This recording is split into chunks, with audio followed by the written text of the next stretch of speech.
Wake that ass up. Early in the morning. The Breakfast Club. Morning, everybody. It's DJ NV, Charlamagne the Guy. We are the Breakfast Club. Now, I just want to put you on to game this Saturday, July 15th from 12 to 7 p.m. at Randall's Island is the CURLFEST 2023. And in the building right now, we have the Curly Girl Collective that's going to put us on to what's going to be happening this weekend. We have Melody Henderson. Yep. Charisse Higgins. Yep. And Simone Mair. Good morning. Welcome, ladies. Good morning. How y'all feeling? Tired and excited. Tired. There's a lot going on. We got to leave here and go straight to Randall's Island and make sure that everything looks great for everybody, but we are excited. Congratulations on the cultural staple that y'all have built called CURLFEST. That's right. I remember when y'all did the first one, that had to be like, what, 4 years ago? 5 years ago? 2014. Wow. Damn. 9 years ago. Yes. Damn. But then we lost 3 not years with the we lost 3 years with the pandemic. pandemic. Yeah. So this is the bounce back. Okay. Yeah. So what is CURLFEST for people that don't know? So CURLFEST is the world's largest natural beauty festival, and we love saying that because it still holds true. We have a lot of things that happen at the event. We have beauty sponsors and activations. We have this year over 100 small business vendors that are going to be on the lawn, music from a variety of DJs. We have food trucks and fun. It's really, we call it kind of the reunion a little bit, right? And so we come there. It's a festival that's really not based in any kind of musical talent, which kind of makes it special and different from any other festival.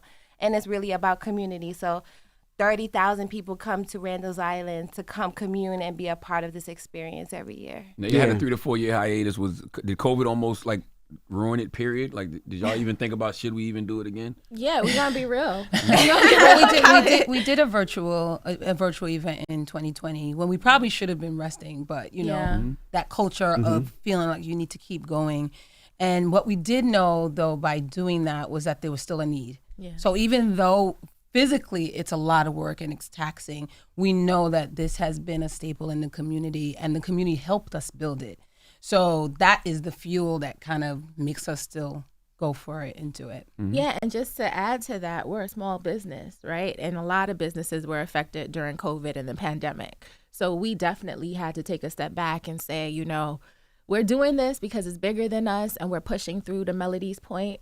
But there was a moment where we got hit hard, you know, so yeah. Well, you know, it's crazy. I had to reach out to them a couple of days ago. Last week, my furniture came and my wife was, you know, dealing with the furniture, and I had the kids in the pool the whole week. 4th of July, I was on vacation. And, you know, my wife asked me, are you taking care of the kids? Yeah, I'm like, yeah, I'm feeding them, washing them, whatever. So one of my daughters here, I didn't know that you're supposed to comb it every day. I'm a dad. Right. It got a little matted up, and she has very curly hair. Yeah. So I tried to fix it myself without telling my wife. And I put something in it, some curl, whatever. And it made it worse because I didn't know that it actually made the curls more curly. Yes. And then I got scared because it was kind of like a little matty, and I'm like, oh God. So then I had to reach out and ask them what to do because, you know, now I'm a dad trying to fix a problem that I shouldn't have did it at all. So then I go to the stores, and they don't really have stuff for black girls here. Yeah. And my daughter's hair is very curly. Go. So I'm looking, you know, because I go to the Shea Moisture aisle. Then there's Black is Beautiful. Is that the name of the product? My Black is Beautiful. My Black is. I went through all of them, Yep. and I couldn't find it. And then I heard that you guys are having an event, and I was like, Eddie, can you please call them? And you guys help me out, and they're gonna fix it. Real fix it. Yes. Story. Well, with that, from what Envy said, what different brands and companies, you know, will be at the event, so people can get those type of resources. Yes. Yeah, we have quite a few brands, and that's why people come. One, because our gift bag is coveted. Like, our gift bags are what people are so excited about. But we have quite a few brands that are being featured. Sally Beauty is bringing about 8 brands. My Black is Beautiful, Mair Organics, Shea Moisture, to name a few. But then we also have some other cool brands that we're working with for the very first time. One of them is called My Havana, which is basically they're using technology to find out what type of hair you have, like what type of curls you have, and what's best based on your scalp analysis and all of that. So, we're excited. Then we have the Small Beauty Village. We have Small Beauty Village, right? Before that, we even have Part of My Fro, Yeah. which is coming on the lawn. We have Black Girl Sunscreen, Yeah. and they're coming in a big way. And the Small Beauty Village is new for this year, Yeah. because we saw that folks, before you get to the big box brands, there's still a lane and a platform and a resource for the small beauty brands that want and need a place to be able to get a seat at the table. And so we use CURLFEST as that platform for them. So we have maybe 10 small beauty vendors that we'll be highlighting this year, and we're really excited about that. I don't have all of the names off the top, but Taylor Beauty. Taylor Beauty is one of them. Yeah. And some of these brands that are now the big box brands, they started with us in the very beginning and now became what they are. So Mair Organics, everybody knows that. They were vending with us when they were smaller, and now that they're bigger, we love that. So we wanted to give that opportunity to some of the small businesses that aren't at the level right now to have like the big activations. But, this year is about community. This year is the bounce back. I want to ask y'all a question about black women's hair, because I have 4 beautiful black daughters. And I always tell them, tell them that their hair is pretty. And I make sure to tell them, especially because I love the afros, like how you got. So when their braids are out, and I'm intentional about saying how pretty their hair is when it's like that. But I had a friend recently, one of my good sister friends, who cut her hair because she said she always felt like it wasn't her own. So I was going to ask, how do you make your hair your own from the beginning? That's a great question. I think actually because of platforms like how we've been able to build, it allows for a gateway for you to start to think that way. And mostly because it is a community. There's something different that happens when you come together in person, right? So I'm able to look at you, see your texture, see yourself, and get inspiration.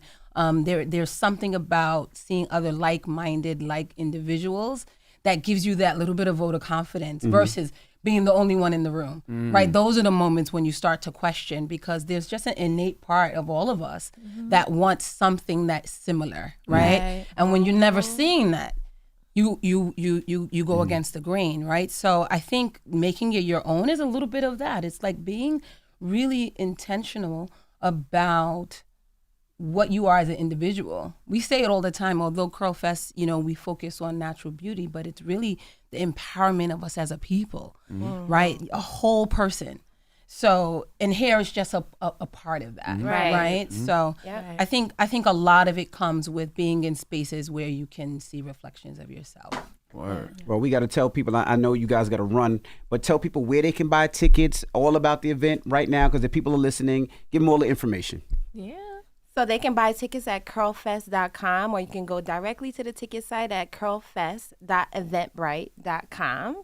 And tickets are still for sale right now. They're going fast. We also have a promo code that we can share for 20% off, CURLFEST20 off.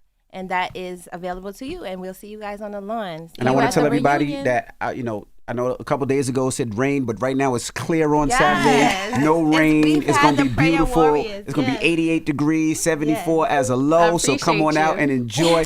And I know that's the toughest thing when you do an outdoor event. Your heart is bothering you to wake up, and then it says rain, and you just like praying. But it says no rain on Saturday. So get out there and enjoy. It's going to rain Sunday, but not Saturday. So get out there, get your tickets, and we appreciate you guys for joining us. At Randall's Island from 12 to 7 this Saturday. That's right. Is Mouse hosting again? No, he's unable to be there. He's on tour. Okay. Yeah, but we're going to miss him. Gotcha. He shut 2019 down. All right. Well, it's the Breakfast Club. The ladies from the Curly Girl Collective are here. CURLFEST 2023 tomorrow. Get your tickets. It's the Breakfast Club. Good morning. Wake that ass up. Early in the morning. The Breakfast Club.